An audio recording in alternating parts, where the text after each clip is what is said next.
Salve meus amigos, vamos começando aqui mais um vídeo do canal e hoje nós vamos falar sobre o conto A Metamorfose do Franz Kafka, que ele começou a escrever o conto em 1912, né? E também sobre a resenha, né, que eu fiz outro dia sobre esse conto, sobre esse livro no Facebook, tá? Porque isso gerou vários comentários interessantes, as pessoas vieram me perguntar algumas coisas relativas à resenha e relativa também ao modo de produção da resenha e ao mesmo tempo alguns detalhes ali do texto que para algumas pessoas inclusive soaram um pouco macabros, né? E acho interessante a gente falar um pouco sobre isso porque isso diz muito também sobre o que é a literatura. Enfim, é um tema interessante aqui porque abre várias janelas de debate, de reflexão e tudo mais, tá?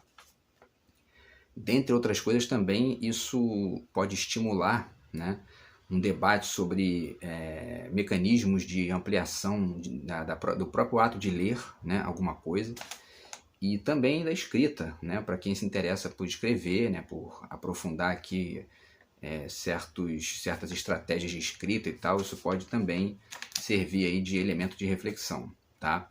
Então tá aqui o livro, né, que eu resenhei. É uma edição da Martin Claret, né, que é a edição de bolso, e traz 3 contos do Kafka, na verdade, né? A Metamorfose, Um Artista da Fome e o Carta a Meu Pai, tá? Eu decidi fazer a resenha mais sobre o conto A Metamorfose mesmo, tá? Focando nessa história, certo? Então, assim, de início, tá? Eu preparei um roteiro, como eu sempre faço aqui com vocês, tá? De início, vale dizer, inclusive, o seguinte, que existe uma certa métrica, que é um arbítrio, que distingue o conto da novela do romance, né? As mais usuais dizem que o conto é aquele texto que vai até 49 páginas, né? E você tem ali o romance, ele começa com 79, mais de 79, e não tem limite, né? E nesse entremeio fica esse gênero que é o da novela, tá? Que curiosamente é diferente da novela televisiva, que se aproxima mais do romance, na medida em que ela é bem mais extensa, né? Dura meses, né? Enfim, tá? Mas isso é só uma marcação arbitrária, porque isso não tem muito... Hoje em dia não se sustenta mais, né? Porque na medida em que você pode colocar diversos tamanhos de letra diferentes, enfim, né? Diversos tamanhos de livro também, porque isso aqui é um livro de bolso, né? Como tem livros aqui maiores, e isso altera a quantidade de linhas, altera a quantidade de palavras e tudo mais, então isso faz a coisa flutuar de maneira muito mais ampla e essas marcações vão ficando cada vez mais difíceis de fazer, né? De qualquer forma, né, tem pessoas que classificam a Metamorfose como um conto e outras classificam como uma novela, tá? Então, o Kafka é um escritor de origem tcheca, né, que nasceu em 1883 e morreu em 1924. Tá? É um escritor que é considerado um escritor, de certa forma, obscuro, marginal e, ao mesmo tempo, complexo, né? Inclusive, gerou essa palavra kafkiano, né, que virou um adjetivo, né, para representar situações que são de estranhamento radical, enfim, e que se fundam ali numa lógica sem muito nexo, sem muita previsibilidade, e isso está sempre conectado com a figura do Kafka, tá? E o Kafka era uma figura também muito, vamos dizer assim, híbrida, né? Porque ele estava ali num certo limbo, né, de vivência mesmo, né? Porque ele vivia na República Tcheca, que era um lugar que na época estava conectado com o Império Austro-Húngaro, e ao mesmo tempo, né, falava alemão também, tinha uma conexão com os alemães ali, que era uma coisa meio... era uma espécie de guerrilha, né, de divisões internas dentro daquele povo, daquele povoado, e ao mesmo tempo tinha a língua Yiddish também, que estava conectada com ele, e a ascendência judia, né? Então, enfim, ele tem toda uma história ligada aos judeus também. Então, tudo isso estava misturado ali num caldo, né, meio que inclassificável, né, para usar uma expressão do Arnaldo Antunes. Tá? Então, o Kafka era uma figura radicalmente mestiça, né? E por isso que eu cito Por isso que eu pondero essa questão na resenha, falando que ele é uma espécie de monstro, né? Mas no sentido amplo do termo, né? A gente vai ver também um pouco sobre isso aqui, tá? Então, assim, qual é a questão, né? Quando a gente começa a aprofundar no que é a literatura, né? A gente passa a perceber que essa palavra, a partir da modernidade, ela começa a representar um tipo de narrativa textual que é aquela que supera o tipo comum de descrição das coisas. Portanto, o tipo denotativo, estritamente ligado às construções de linguagem muito simplórias e muito simples mesmo, né? Sujeito, verbo, predicado, descrição mínima dos objetos e tudo mais. Tá? E aí, quer dizer, a partir desses gêneros tradicionais, né, do romance, do conto, do poema, etc., da crônica também, a gente começa a classificar isso como literatura, né, a partir desse sentido moderno que tem muito vínculo com os românticos, que a gente já viu também no primeiro vídeo do canal. Tá? Evidentemente que eu não penso a literatura só desse jeito, né? Também disse isso nesse vídeo, vou deixar até o link do vídeo para vocês aqui, para quem quiser acessar de novo. Tá? Eu acho que é interessante, a partir de uma perspectiva de complexidade, a gente enxergar a literatura hoje como algo que supera essa visão romântica e moderna. Tá? É preciso que a gente veja a literatura hoje como uma construção, com um grupamento, né, de textos que inclusive acata, aceita, né, os próprios textos filosóficos, os textos científicos e tudo mais, como era o caso com os iluministas franceses. Tá? Então, tudo isso é muito importante para a gente entender o que significa, de fato, a literatura. E, de qualquer forma, essa característica que os românticos entenderam, que é uma característica ligada à poesia, né? Para além da questão do romance mesmo que eles estavam apontando, mas essa característica ligada à poesia, ela tem conexão direta com a ideia de mudança. Tá? Então, assim, é como se a mutação fosse uma característica específica da literatura a partir dali. Né? E obviamente que mutação é um sinônimo de metamorfose, né? Quer dizer, o que muda é o que se metamorfoseia, certo? Então, quando a gente entra em contato com esse conto do Kafka e a gente entende mais ou menos essa discussão interna do campo da literatura, a gente percebe que é possível, inclusive, fazer uma associação desse conto com o que é a literatura de maneira mais ampla, né? E dá para dizer, inclusive, que metamorfose é um sinônimo de literatura, né? E aí já se insinua uma associação possível para você fazer uma resenha a esse respeito, né? Então a gente começa já a pensar num certo estopim aqui do texto da resenha, a partir dessa conexão do título do conto, do próprio enredo do conto, com o que é a literatura de forma mais ampla, tá? Como um campo de conhecimento, um campo de produção humano, certo?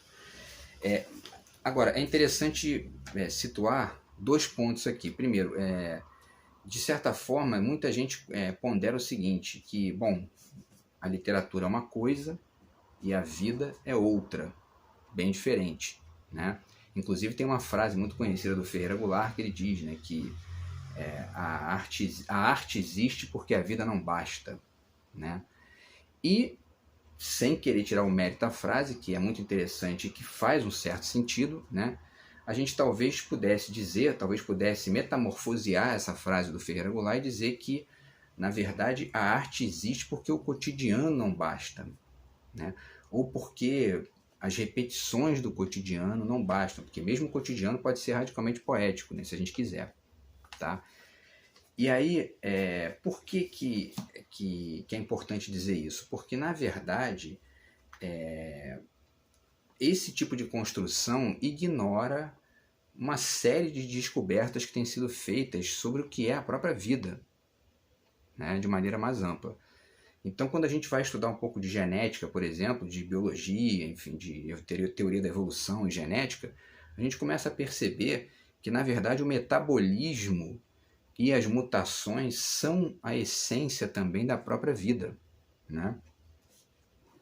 Eu sugiro para vocês aqui esse livro, que é muito interessante, tá?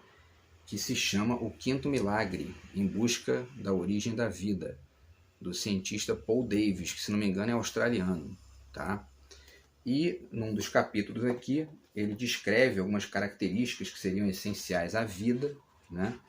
E ele vai dizendo que, né, tá aqui, o que é a vida, né? E aí, quais são as propriedades, né? Então, autonomia, reprodução, nutrição, complexidade, organização, crescimento, desenvolvimento e mais várias aqui, outras, né, que ele vai colocando, e tem duas que são bem específicas que eu acho importante de citar, que é a mudança e o metabolismo, tá?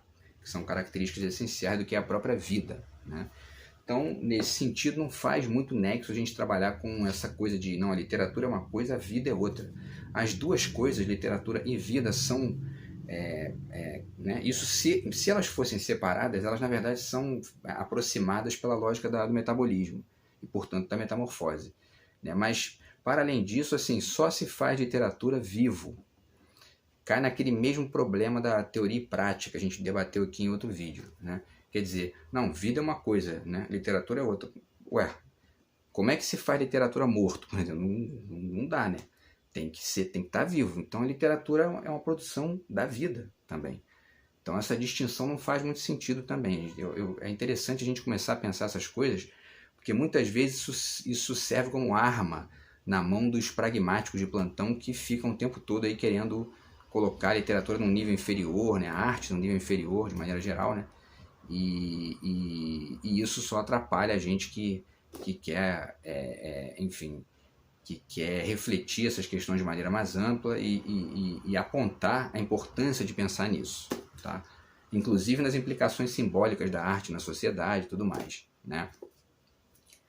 Então, assim, uma outra questão também que eu notei aqui, né, que da mesma maneira não faz sentido estabelecer uma distinção radical entre ficção e realidade, por exemplo. Estou fazendo esse a priori aqui para poder entrar depois na questão da resenha. Mas por quê? Porque isso que a gente chama de realidade é tudo, né? Também a ficção, ela é real, ela existe, né? E ao mesmo tempo, tudo que a gente exercita como conexão com as coisas, mesmo com o objeto físico e tudo mais, é sempre mediado e conectado com a linguagem. Portanto, tem um elemento de ficcionalidade que está muito presente nessa questão também. E a gente já citou esse livro aqui, vale citar de novo, que é o História, Ficção e Literatura, do Luiz Costa Lima, no qual ele faz uma reflexão bem interessante sobre o conceito de ficção e o conceito de literatura, né? Para além do conceito de história também que ele vai desenvolver, tá?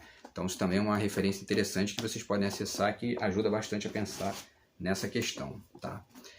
Então, assim, dito isso, né, partamos para a questão da resenha, né?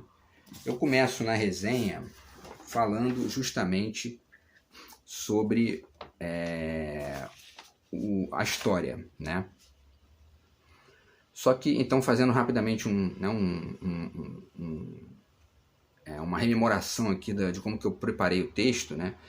A primeira frase do texto, na verdade, é um deslocamento da primeira frase do conto, né? Então, no conto está escrito: quando certa manhã Gregor Samsa despertou e tudo mais. Eu substituí o Gregor Samsa por literatura, né? E substituir no final a questão do inseto pelo Franz Kafka, né? Então, o que eu fiz, né? Eu metamorfoseei os personagens da frase em outros, para poder fazer uma conexão com aquilo que eu estava querendo na hora de produzir o texto, tá? Isso é uma estratégia interessante que a gente pode utilizar na hora de produzir uma crônica, uma resenha, enfim, ou mesmo um conto e tudo mais, um ensaio, para poder transmitir uma ideia a partir de uma comparação, de uma conexão que é sutil, né? A pessoa percebe ali, ou então ela entra em contato, né, com outras referências e acaba descobrindo que essa conexão existe, e isso cria, né, uma atmosfera de reflexão possível no interior do texto, tá? E aí eu continuo aqui falando, né? E aí eu faço uma associação, né? Por quê?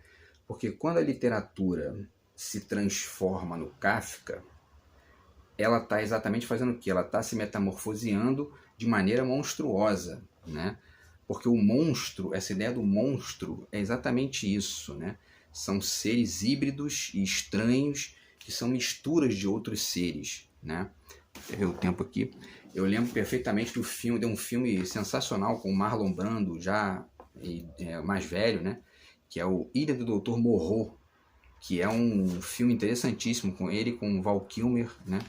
E que é um cientista louco lá que se mete numa ilha deserta e começa a produzir híbridos de seres humanos com outros bichos e tal. Quer dizer, a arte, de maneira geral, especialmente a arte moderna para cá, é basicamente isso. É uma grande ilha do Dr. Moreau, né, que são conexões entre coisas diferentes, coisas estranhas, né, que vão tentando apresentar aquilo que ainda não está dito, aquilo que ainda não foi mostrado para as pessoas, né? São reflexões e janelas de percepção diferentes do usual e que buscam jogar o espectador, o leitor, enfim, em enigmas, em problemas que façam a pessoa sair do óbvio, né? Então é uma coisa monstruosa, no sentido amplo da palavra, né? E aí, quando eu pensei nisso, eu lembrei de um conto do Guy de Maupassant, que é um escritor francês, está nesse livrinho aqui chamado Contos Fantásticos, né? Traduzido no Brasil para Contos Fantásticos, e chama-se justamente A Mãe dos Monstros, né? E aí eu pensei, né, literatura é uma palavra que é no feminino, então a mãe dos monstros. Fiz a associação aqui no texto também, tá? E aí continuo, faço uma descrição aqui do conto do Maupassant e tudo mais, que é um conto interessante, inclusive, porque também joga com essa ambiguidade, né, com essa ambivalência, né, porque ele conhece uma mulher estranha, que é a mãe dos monstros, e ao mesmo tempo conhece uma mulher bela lá e tal, muito bonita, mas que também tem filhos monstruosos. Por quê? Porque é prisioneira da beleza na medida em que ela se enforca praticamente com um espartilho ali, e isso que gera os bebês monstruosos que ela tem. É inclusive uma forma da gente poder entender, inclusive, que existe uma beleza, né, na monstruosidade, tá? Inclusive, existe um livro do Edward Wilson, que é um cientista que faleceu tem pouco tempo, que chama-se Diversidade da Vida, que ele classifica essas distorções criadas na natureza, né, por modificações, hibridismos de espécies, como a beleza que emerge do erro, né? E é um pouco um princípio da arte moderna para cá, tá? Então, assim, e a gente pensa em uma série de, né, por exemplo, no ornitorrinco, né? O ornitorrinco é um ser, nesse ponto de vista, na medida em que ele tem, né, vários elementos de monstruosidade, ele é um ser belíssimo, né? Porque ele é uma espécie de elo perdido entre vários tipos de características de outras de classes diferentes, né? Ele é um mamífero, porque a fêmea amamenta os filhotes, mas ele põe ovos, vive embaixo d'água, tem pés de pato, quer dizer, é uma mistureba fantástica, né? É também aquilo que o Arnaldo Antunes diria que é inclassificável, né? na sua música muito interessante lá também, tá? Então, enfim, e aí, partindo para o segundo parágrafo da resenha, eu faço uma associação porque aí quando eu pensei no conto do Kafka, eu pensei também e lembrei do livro do Ovídio, né? Que são os poemas que ele chama de metamorfoses também, tá? Certo? Que é uma narração sobre o início do mundo, né? E tudo mais, até o momento em que o Júlio César se metamorfoseia num cometa, né? Então, quer dizer, é uma obra muito importante da história da literatura também, né? E que tem conexão com a obra do Kafka pelo título. Então você já pode fazer uma análise comparada aqui também, associando algumas ideias, né? E isso também enriquece o texto, né? É uma estratégia também interessante para a gente enriquecer o texto e produzir debate a respeito das ideias que estão ali, né? E, enfim, e aí, o que mais, né, que tem para dizer para vocês? E aí no final desse segundo parágrafo eu faço uma coisinha também que eu acho interessante de pontuar aqui, que também é uma dica legal para quem quer escrever, né, e tal, que é uma estratégia interessante também, que aí no final eu digo, né, despertar da literatura no meio da madrugada veloz, mais um parto estranho que se funde, janela, ecologia anfíbia da resenha. Essa coisa de chamar de madrugada veloz, é interessante às vezes você colocar algumas expressões que são bastante associadas a um autor ou outro, né? Por exemplo, que essa expressão Madrugada Veloz é muito associada ao Ferreira Goulart, né? Então, você está citando aquela pessoa, mas sem dizer, né? Você está fazendo uma associação ali que é oculta, que ela é meio de viés, entendeu? É basicamente o princípio que o Stéphane Mallarmé, grande poeta do simbolismo francês, diz, né? O Paul Verlaine também, né? Os dois faziam essa... Eu acho que essa frase é até do Paul Verlaine, que ele dizia, né? Sugerir, eis o sonho, né? Então, a sugestão como estratégia narrativa, ela é muito interessante também, tanto porque ela é bonita, né, na medida em que ela é sutil, quanto também pelo fato de que ela obriga o leitor a pensar, a refletir, a fazer uma associação mental para poder descobrir de onde vem aquilo, né?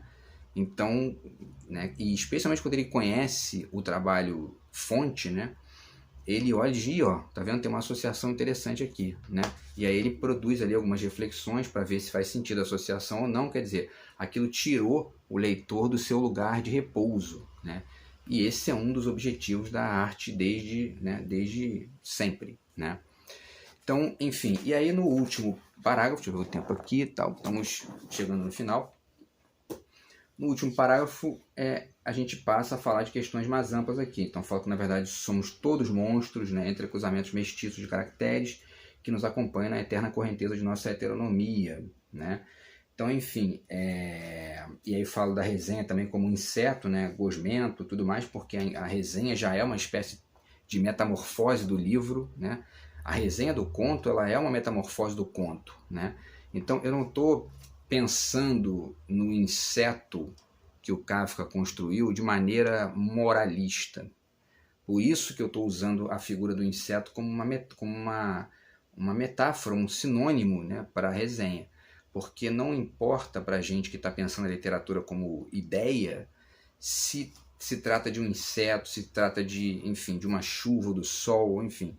A questão ali é a transformação. É o que está em jogo como mecanismo de transformação, né? E aí por isso que eu fiz essa conexão da ideia da resenha com o inseto. Claro que essa é uma questão discutível, a gente vai falar disso em outros vídeos também, né? Porque dependendo da associação, cria-se coisas ali que são absurdas, né? Ou, enfim, até recrimináveis, vamos dizer, né? Mas me parece que não é o caso aqui, dá pra gente fazer esse jogo aqui com a linguagem, tá? E aí, assim, né, também a heteronomia do Fernando Pessoa, que também não deixa de ser uma coisa monstruosa, na medida em que, né, é perceber a identidade como algo múltiplo, né? E isso comparece em todos os níveis na literatura, tá? A gente fecha o vídeo aqui com essa percepção. Por quê? Porque a literatura, ela está o tempo todo querendo modificar as formas. Então, por exemplo, vocês vejam aqui que esse romance do Mário Bellatin, o Bellatán, enfim, né, que é o escritor mexicano, Cães Heróis, ele produz um romance em que o texto está só na página esquerda, não tem texto na página direita, e os caracteres vão mudando o tempo todo, né, de tamanho, quer dizer, né? Ou seja, metamorfose, né? Um outro exemplo interessante é outro romance, sendo que esse é de uma brasileira chamada Cristiane Costa, chamado Sujeito Oculto, tá? Que é muito interessante também, e ela vai fazendo a mesma coisa, né? Vários tamanhos de letra diferente e tal. Tem alguns trechos que são inclusive em forma de agenda, né, no romance. E ela tem inclusive um capítulo que não aparece letra nenhuma. O capítulo está em branco, ou melhor, né, está apagado, né? E a gente chega no final do livro sem saber o que aconteceu ali no meio. A gente tem que preencher isso com a nossa própria mente, né? Então, metamorfose, né? E essas metamorfoses acontecem também até mesmo no nível da linguagem estrita das palavras, né? É o caso do Mia Couto, né? Que tem, por exemplo, esse livro aqui, Histórias Abençonhadas, né? Ele faz essa estratégia das palavras valises, enfim, das palavras conectadas, né? E que são monstros, né? Abençonhadas, né? Ou seja, abençoadas com sonhadas. É como se ele misturasse, né? É como se ele fosse um Dr. Moreau e ele está misturando ali uma ratazana com um golfinho e está criando uma terceira coisa, né? Quer dizer, esse aspecto de criatividade monstruosa da literatura, né? E poderia falar de várias outras coisas, enfim, com vocês aqui, mas a gente deixa também essas reflexões para os próximos vídeos, porque tem muita coisa interessante para a gente debater a esse respeito, tá? Então, eu acho que essas estratégias são interessantes, não só a gente perceber esse sentido de amplitude, de metáfora, de conexões, de deslocamentos, de formas, como uma estratégia, uma estrutura bem típica da literatura moderna para cá, mas também perceber isso para a escrita e para a leitura dos textos, né? Porque isso ajuda bastante a gente a ampliar os horizontes e aprofundar o repertório, enfim, enriquecer a nossa alma com ideias novas e com ideias mais ricas. Beleza, pessoal? Então, espero que vocês tenham gostado do vídeo, tá? Se você curtiu, se você gostou, curta, compartilhe, ajude o canal aqui, se inscreva na comunidade da gente no WhatsApp, se inscreva na comunidade do Facebook também, que agora a gente criou, tá? E a gente se vê nos próximos vídeos, beleza? Abraços e até mais. Fui!